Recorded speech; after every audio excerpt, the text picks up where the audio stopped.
Mga idol, nandito po tayo ngayon sa C6 road highway.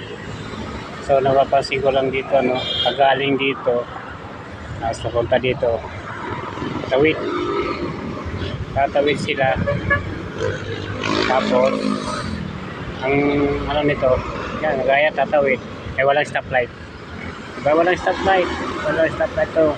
Dapat magkaroon to nito ng stoplight kasi pag sa mga ganyan tumatawid, tapos hindi napapansin ng mga lalo na paggabi, hindi mapansin ng motorista, sigurado talaga sa pool. Kasi CCTV naman dito, pero CCTV doon sa yung kabila, pero ewan ko kung gumagana yan. Ay, mga tumatawid na yan, dapat may stoplight ito. Napakadelikado po talaga. Dapat magkaroon para magkaroon ng safety ba yung mga tumatawid. Kasi maharurok talaga mga sasakyan dito. Kasi highway ito. Ito may dapat mga ganito may stop road.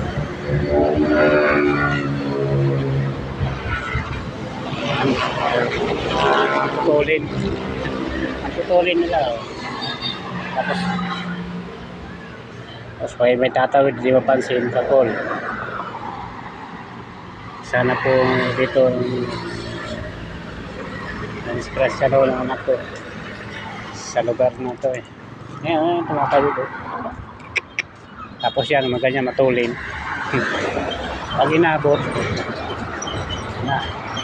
Pero pag may stoplight talaga to dito, kahit anong tulin yan, magme-minor yan pagdating dito sa sa crossing.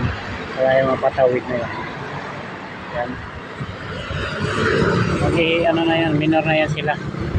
Kung mayroong stoplight, para mapansin to dito.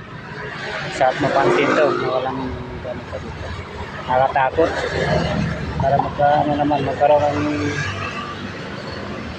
kaligtasan ba yung mga tatawid.